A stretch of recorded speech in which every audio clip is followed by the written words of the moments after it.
सभी विद्यार्थियों को सुप्रभात। आप देख रहे हो मेरे YouTube चैनल गुरुकुल धरा और मैं धारा सिंह आज आपके लिए ले आया हूं बहुत ही शानदार चैप्टर।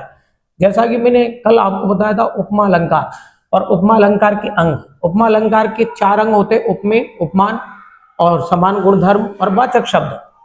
आज हम बात करेंगे उपमा अलंकार के भेदों के बारे में। तो उपमा अलंकार के जो भेद है वो दो होते हैं। एक तो होता है पूर्णोपमा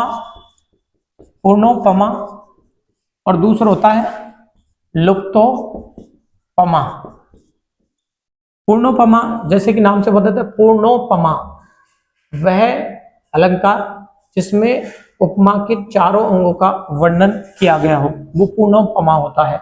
और लुप्तोपमा वह अलंकार जिसमें उपमा के या तो 2 या 3 या 1 किसी अंग वो गायब होता हो।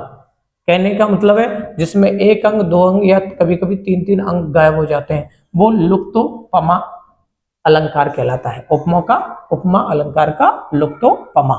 तो देखिए उदाहरण से स्पष्ट कर देता हूं। एक उदाहरण है पूर्णोपमा का उदाहरण मैंने कल बताया था आपको। चंद्रमा सा कांति में मुख रूप दर्शन है तुम्हारा।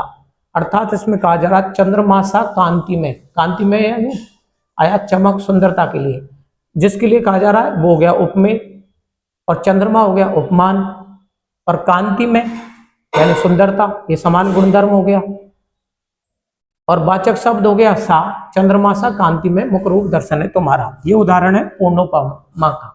दूसरा उदाहरण बताता हूं हम। राम लखन सीता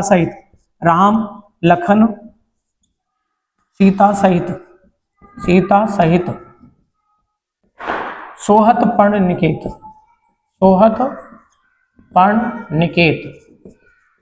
और जिमी बस बासव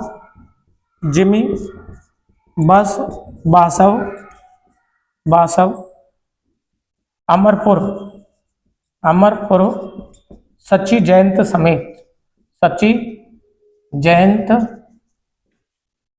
समेत। आज इसमें प्यारे विद्यार्थियों कि देखिए इसमें उपमेय चारों अंगों का वर्णन हुआ है या नहीं हुआ है। तो देखिए इसमें कि राम लखन, तो ये हो गए उपमेय, राम लखन और सीता जी। इसका अर्थ है कि राम लखन और सीता जी पत्तों की कुटिया में, पर्ण यानी पत्ते की, निकेत यानी घर। ये वर्णन है, ये प्रसंग है भगवान राम लक्ष्मण और सीता जी जब वन गमन गए थे, तो राम लक्ष्मण और सीता जी पत्तों की कुटियों में इस तरह से शोभायमान हो रहे हैं जिस तरह से जिमी यानी जिस तरह से बस यानी रहना, बासव कहते हैं इंद्र को, और अमरपुर कहते हैं इंद्रलोक को यानी स्वर्गलोक को, सची इंद्र की पत्नी का नाम, और जयंत जो है इंद्र के बेटे का नाम। कहने का मतलब है कि राम लक्ष्मण और माता जानकी जी पत्तों की कुटिया में इस तरह से शोभायमान हो रहे हैं, सुशोभित हो रहे हैं, जिस तरह से इंद्र जो है वो स्वर्गलोक में सौंदर्य को प्राप्त होता है या सुशोभास करता है, या इंद्र अपने परिवार के साथ जिस तरह से इंद्रलोक में रहते हैं उसी तरह से पत्तों की कुटिया में राम लक्ष्मण और जो है सीता जी शोभायमान हो रहे हैं। कहने का आगे है इसमें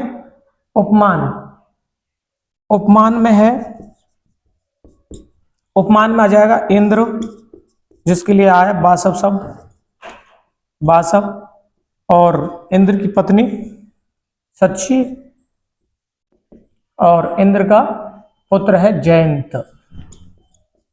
अर्थात क्या है कि ये हो गया उपमान, और इसमें जो है सोहत शोभायमान, ये हो गया गुणधर्म सोहत शोभायमान। राम लखन सीता सहित सोहत पर्ण निकेत और जिमी बस बासव। जिमी शब्द है ये समान गुणधर्म, ये है वाचक शब्द,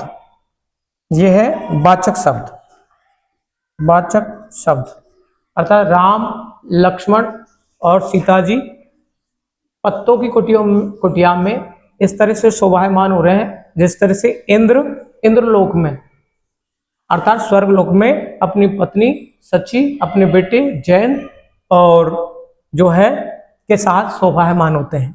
यह है इसका अर्थ। अर्थात कहने का तात्पर्य कि इसमें उपमा अलंकार के चारों अंगों का वर्णन हुआ है। दूसरा है लुप्तोपमा। लुप्तोपमा का उदाहरण देखिए। लुप्तोपमा,